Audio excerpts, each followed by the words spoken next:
Don't you think that the families deserve to have a transcript or to be able to see what you Adam, said? you asked me that question yesterday. I got the same answer, yeah.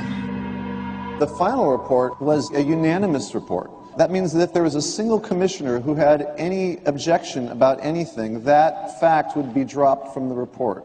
We have found out that he not only served on the transition team of the Bush administration, that he was a person who wrote a draft memo for the setup of the Bush administration's National Security Council, that he was an individual who wrote the preemptive war strategy that was eventually used for the war in Iraq, that he is a close friend of Condoleezza Rice's.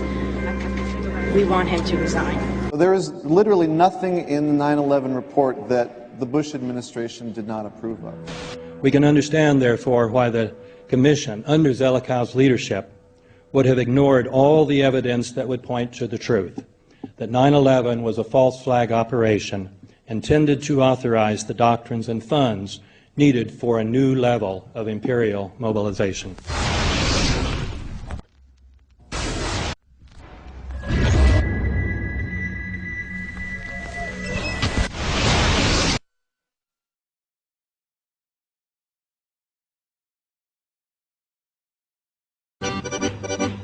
Armed with knives, armed with chemical, biological, nuclear weapons. Fanatics, terrorists, September 11th. September 11th, killers, September 11th, terrorists. Terrorists of Al-Qaeda, terrorists, nuclear weapons, terrorists. 9/11, terror, terrorists, evil. September 11th, September 11th. The terrorists, war and danger. September 11th, terrorism, global terrorism, terrorism, terrorists. Terrorists, terrorists, terrorists, terrorists, the terror. Terrorists, terrorist, terrorism. September 11th, global terrorism, terrorists. Terrorism. September 11th, world terrorism, terrorism. September 11th, global terrorism. September the 11th, terror. Weapons of mass destruction. September the 11th, terrorists. The evil terrorists, no.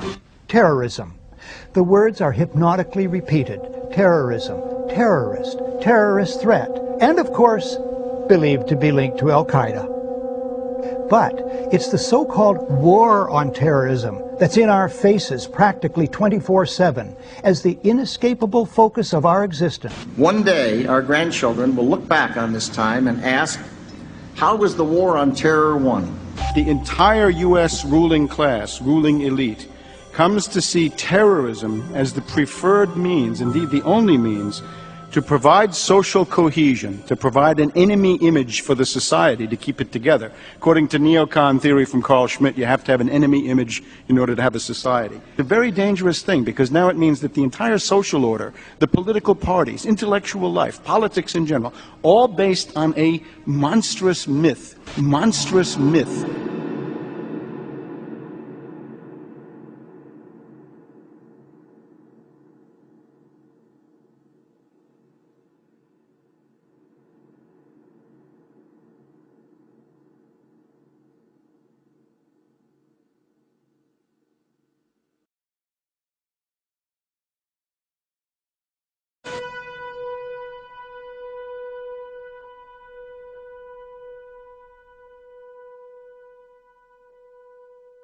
Look, the CIA has done in this country, what they've done to us is unbelievable.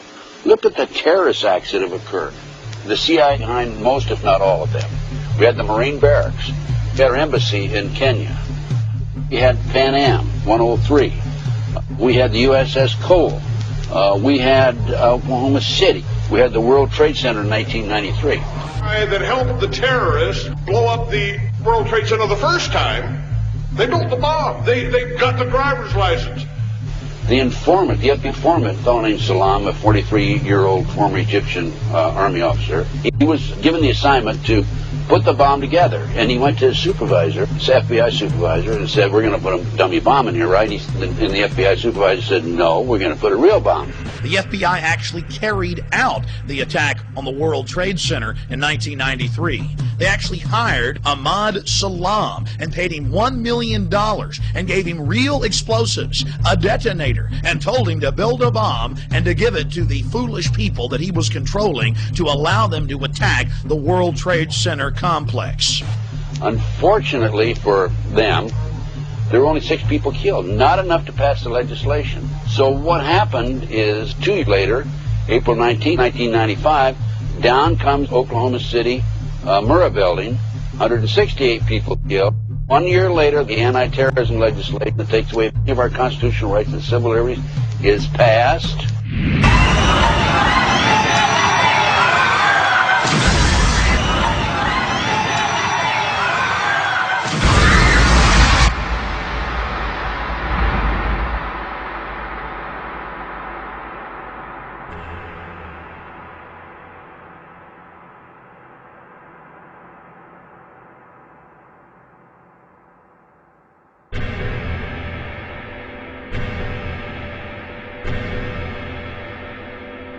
Because at 9:30 this morning, we were actually running an exercise for over a company of 1,000 people in London, based on simultaneous bombs going off precisely at the railway stations that happened this morning. So I still have the hairs on the back of my neck standing upright. To get this quite straight, you were running an exercise to see how you would cope with this, and it happened while you were running the exercise? Precisely.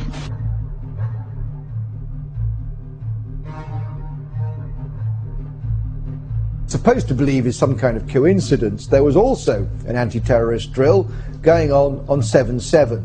And again, just like 9/11, they were talking about attacks on the same targets, the same kind of tube stations, and exactly the same time as the actual attack happened, providing some kind of cover for what must be operations orchestrated in some way by the state.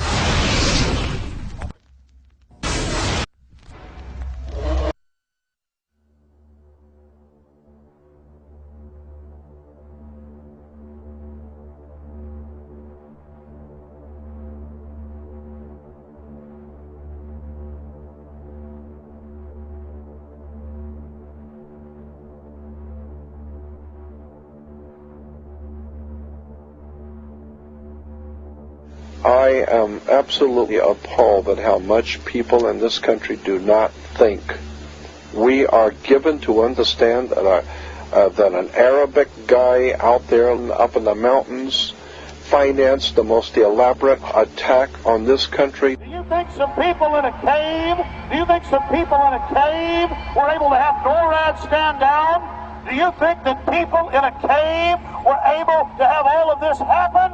And when I think about how many Americans were killed in New York City, and believing as I do that this thing was a setup job, this is a textbook operation that Nazis used, and they've used it over and over again.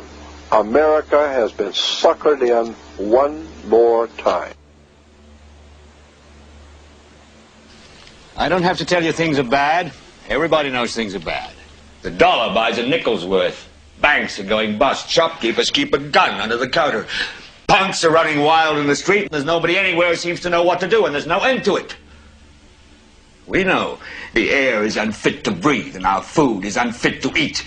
We sit watching our TVs while some local newscaster tells us that today we had 15 homicides and 63 violent crimes, as if that's the way it's supposed to be. We know things are bad, worse than bad.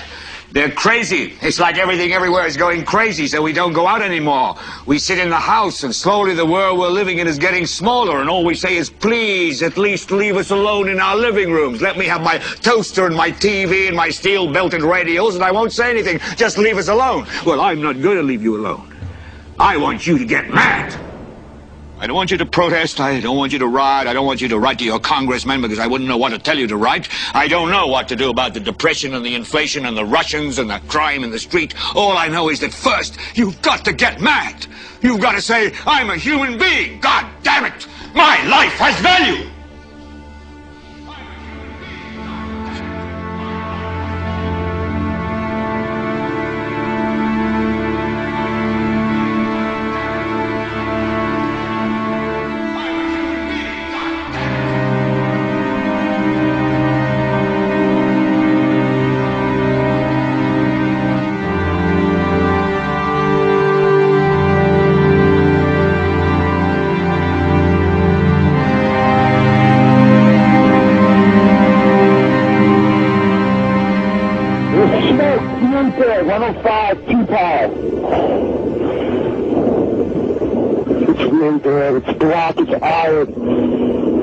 My wife thinks I'm all right. I called her and said I was leaving the building. I was fine, and bang.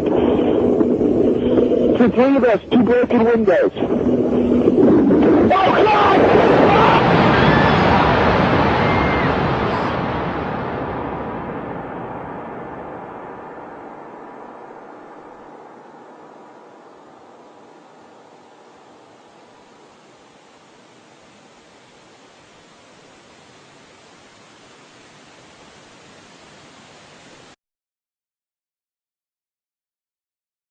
Ladies and gentlemen, the very word secrecy is repugnant in a free and open society, and we are, as a people, inherently and historically opposed to secret societies, to secret oaths, and to secret proceedings.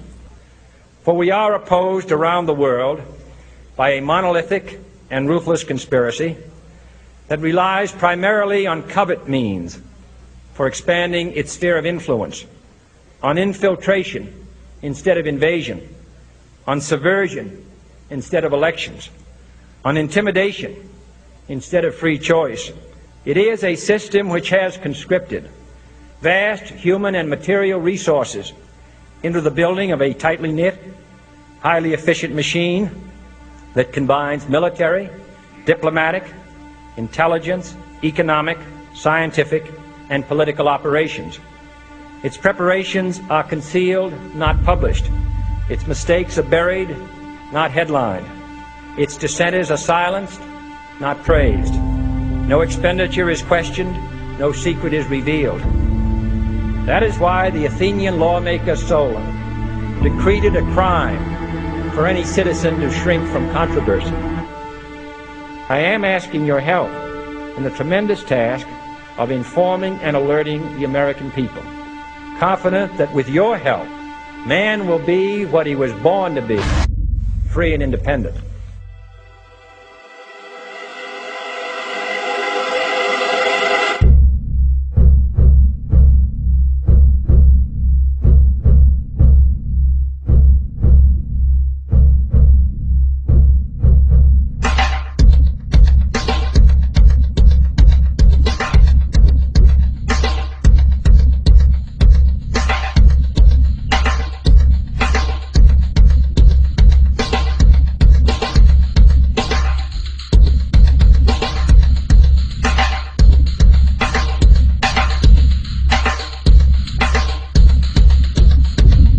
In 1775, the American Revolutionary War began as the American colonies sought to detach from England and its oppressive monarchy.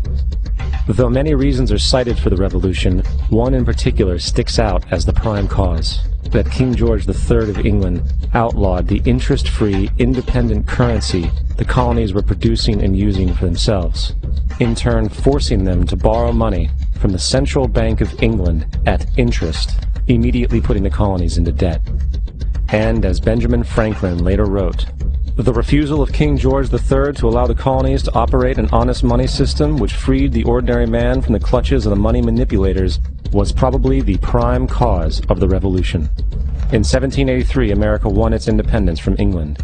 However, its battle against the central bank concept and the corrupt, greed-filled men associated with it had just begun. So what is a central bank?